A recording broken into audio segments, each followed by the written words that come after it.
Okay, so Bebe Rexha is out with her sophomore album. It's called Better Mistakes, and this follows her 2018 album release Expectations. And Alex, I actually want to start by asking you this because a lot of people know Bebe Rexha from Meant to Be, which was her huge hit from I think 2019 with Florida Georgia Line. But she's been Yeah, featured and like has given her voice slash songwriting to a lot of like big hits. Like, do you know about that? Like some of the songs she's kind of helped produce? I knew she was a songwriter, but I don't know the specific songs that she produced. No, but Yeah, I had, so yeah, I became a fan of her actually after seeing her in concert in 2018. I went to the Kiss concert, and I had heard her songs. Meant to Be was big at the time. I loved her collaboration with Martin Garrix in The Name of Love. mhm. That was a huge uh, like song on the radio and everything at that time. So I had kind of already had a little bit of information about her. But yeah, no, the Kiss concert was really what kind of brought her my attention to her. Yeah, and like I like how you mentioned some of those other collabs that she had because that's kind of how she started to get noticed. And the Yeah, song specifically that I was gonna mention was she actually wrote "The Monster," which was Eminem and Rihanna's duet. I don't know if you knew that. yeah. No, I didn't know that she wrote it, but yeah, that's a Yeah, great song. yeah, she wrote it, and actually in the article that I sent you before we recorded this, and she did an article with the Gay Times, and she talked about writing that song and how she like didn't really she felt like she had to give it up because she needed like the money and the exposure, but she was like she just like knew it was a hit. So I thought that was really cool. She was featured on Hey Mama, which is I think Afrojack and Nicki Minaj are on that. And Me, Yeah, Myself, and David Guetta. I with G-Eazy. So she's actually been on like featured on a lot of really big tracks. Yeah, she has. And um I feel like that's a story for a lot of people in the music industry. Like they don't have their big break until like the songs that they often want for themselves they have to give up in order to make the money and get noticed that way first, you know? So a lot of times like they'll be like, "Oh, I wrote this song for myself," but the record label is like, okay, it'll be really big if we give it to this artist. Hmm. So you'll get the credits off it and whatever. So like they get noticed in a way, but it's a great stepping stone. And BB Rex is a great example of that. Yeah, and I really like I think especially what people are saying about her sophomore album, like I said, it's called Better Mistakes, is that it's really more clean and it's more put together in terms of the sound that she wants to create. Mhm. And I really like her too as an artist because something else I picked up from the article is that she talks about like not being the typical pop star and being very like unapologetic and very open with her fans, and specifically she's really open about her mental health. And just knowing you personally, and I've had you on the podcast before as well, where we've kind of touched upon this topic of mental health and music and artists that show it so well. Like, do you like obviously you must think that's like a huge, motivation factor for her to put out music and like resonates with her fans. I did. And I honestly um, went into this album kind of expecting like a little bit of a generic pop sound, just because what we've heard from her is, we've heard really, really good music. But she makes like these pop radio hits. And so that's what I kind of figured this album was going to consist of. But when I listened to it, I realized that so much of it had all this deeper meaning. And she was really not afraid to be vulnerable Mm. about her low points and her growth from it and her acceptance and how she coped. And listening to this album all the way through, it was a great experience to watch her journey. And that's not something I had anticipated going into this album. But after a few listens and just getting familiar with the story, Hmm. it really is touching. And it's funny because I usually like to keep terms or keep tabs on the like bigger pop albums that come out throughout the year because like I like pop music, but I don't follow it like super closely. And I've like listened to a couple of them, like Justin Bieber's album. We did Ariana's album, the deluxe version when it came out. I really like Nick Jonas's album that came out, and each one like is good. But I feel like what you just mentioned, BB Rix's album is better in the sense that it like has so many other different elements that are more personal and raw and just like also sonically. I also think there's a lot of different like energy levels that she has with the different tracks on the album. Like there are some that are really high energy, some of them that are really low. And there's ones too that I kind of describe as like softer yet dramatic. Like I have them written here, like Empty and Mama, which come at the end of the album. It's like she'll start off very like slow and very quiet, but then it builds and then she kind of brings it back down. So she plays a lot with dynamics, I noticed on this album. That's what I noticed too, both vocally and with the music, and that's kind of what keeps you wrapped. And because a lot of songs, I feel like you hear them and it's you hear the literally the first few notes, and you're like, oh, okay, this is a ballad. This is a dance record, and then you know what to expect the rest of it. This keeps you in the loop because you don't know what to expect by the end. Whether she's gonna come in real strong with her vocals or the beat is gonna change totally, um, or anything like that. So yeah, it really just kind of it was interesting, and I just loved her variation of dynamics, like you said. And she opened it like literally with a bang with the Break My Heart song with Travis Barker. And that one, just from reading the article too and hearing it, like it's just so open about coping with anxiety and mental health and being very, I guess, like self-deprecating in a way.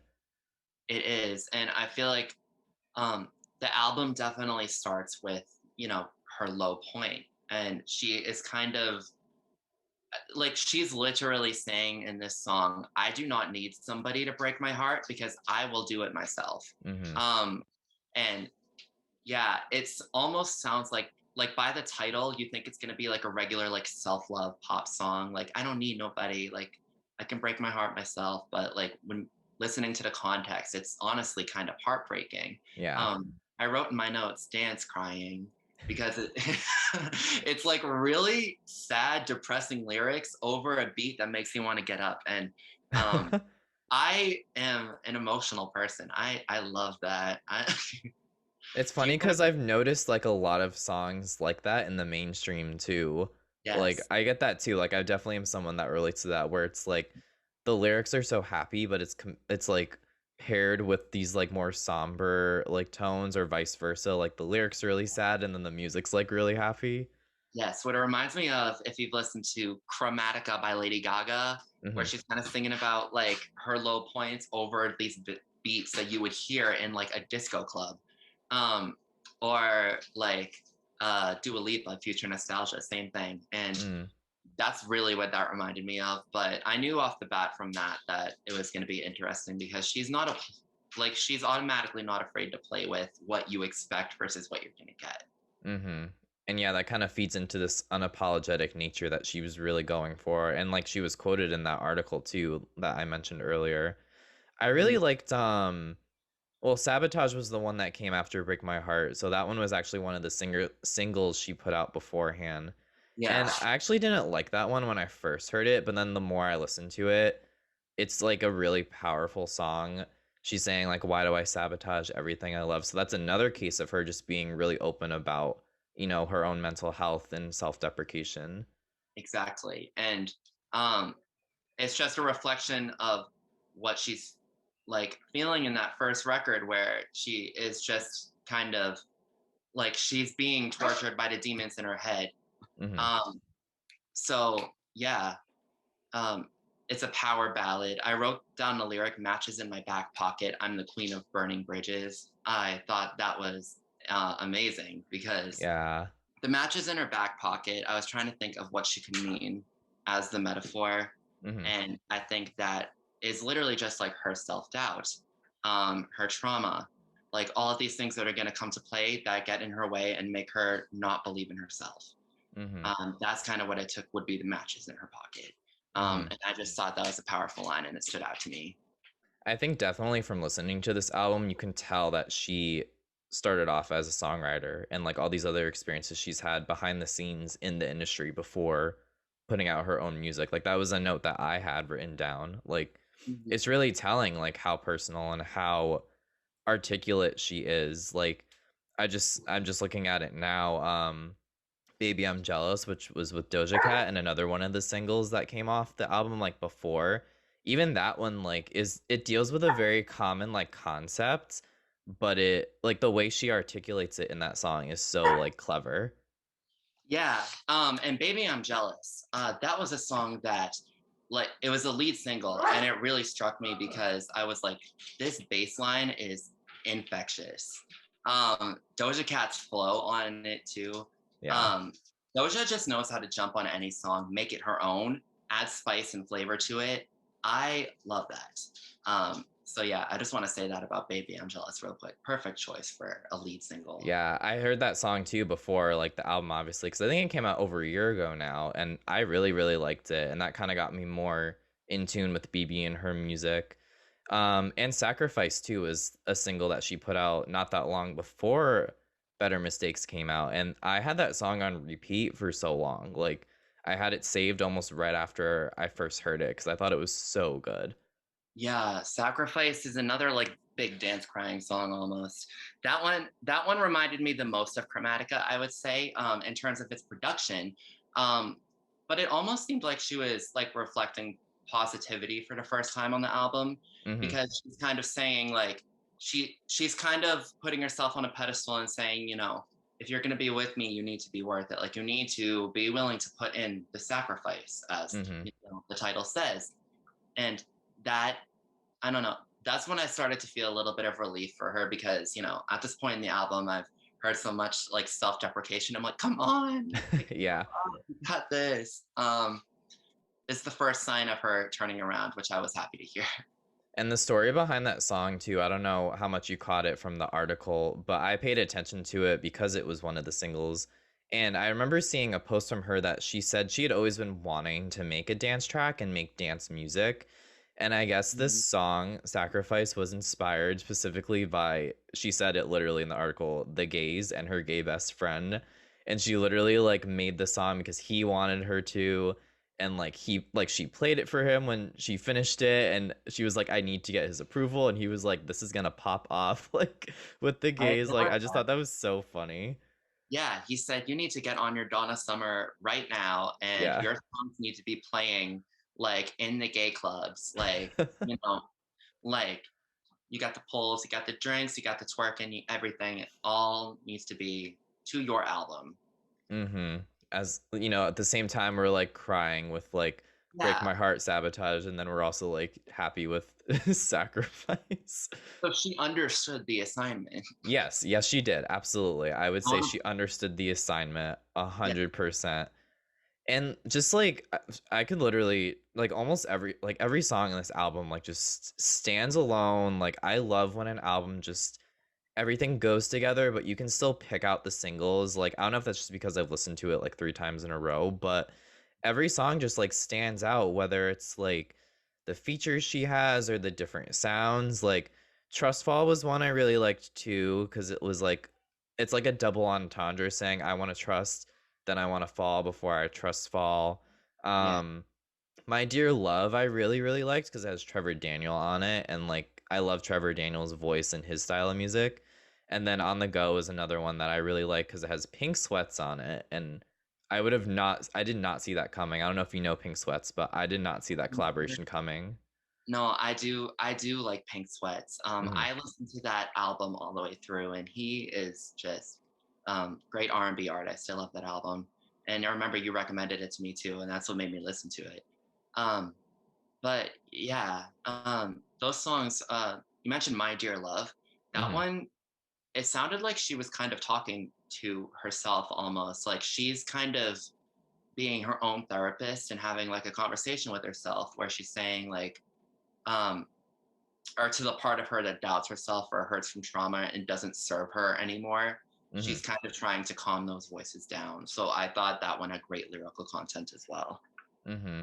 And it's funny because it's hard to like from looking at the list, I feel like it's hard to pick what song could be like pushed as the best as like the next single. I think she was pushing Die for a Man a lot, and that one actually has been stuck in my head too. Yeah, Die for a Man. It's definitely another one that's a kind of a sign of growth. Apart from what she expressed to us was her mental state in the beginning of the album, and she's talking about she's not ready for a relationship at this point, and like I would never die for a man. Like, um, she's kind of like moved past her old relationship and now she's like I'm single, nobody's gonna break my heart. Um, it's yeah. So that's kind of where that struck me. She was at in her mental process. Mhm. Yeah, do you think from listening through it, like, sequentially, do you think it kinda tells a story? Like, you've kind of alluded to that. Yes. I think it is one that starts with her in a very dark place. It talks about how she's impacted by it. It shows her getting better, but still being impacted by it. And like later on, it like morphs into acceptance and Mm, seeing that pattern. It's a pattern that we're very like familiar with in terms of like people telling stories of how they got from one place to another. And just the way that she did it and how ingrained it is and how gradual it is and how there's no song there are no two songs that really express the same like thing. Like mhm, she really wrote these at different points in her healing process. mhm, So yes, this album is definitely not only sonically but like in terms of the message very cohesive, and that's something that I definitely appreciated as an album. It's not something where she's just producing a couple good singles and then recording fillers. Like she's not doing mhm. writing a good album start to finish. Yeah, like, this is an album I could see. I don't know how successful it'll be, like, her last album obviously did pretty well, and she hasn't had, like, too much success with the singles compared to some of her past ones, but Mhm. if it was up to me, this reminds me of, like, Rihanna's, what album was it? She had, like, almost every song, oh, yeah, Talk That Talk, like, almost Mhm. every song from that album, like, charted. I could literally see the same thing for this if it were to get the push and the promotion for it. Exactly, that a Rihanna album would. Yeah, and, like, I think kinda even sonically, I can kinda compare those 2 as well, like, with what they've done with their music. Like, this is a sound that you would kind of hear from any pop artist in that realm that deals with these other genres of rock and dance and hip hop and things like that. Yeah, exactly. And I think the other thing that makes her sound stand apart, I think her vocals are very underrated. Like she's very underrated as a vocalist. And you hear Mhm, that the particularly what struck me was the high notes that she was doing at the end of Sabotage. I was like, wow, she's like putting her emotion into it. Like she's not just hitting high notes to like look impressive. Like she's really just emoting through her voice. And I thought that's an incredible quality for an artist to have, especially a storyteller. mhm, and especially for it being her sophomore album, like we've mentioned, like, she's really establishing herself as a veteran in the music industry. She is. And She's showing. what do you think of Amore? Like, just to kind of lead to those last two songs, Amore and Mama. Like, Amore was, it's like a twist on the classic like Italian love song, but she takes it in more of like a luxurious way.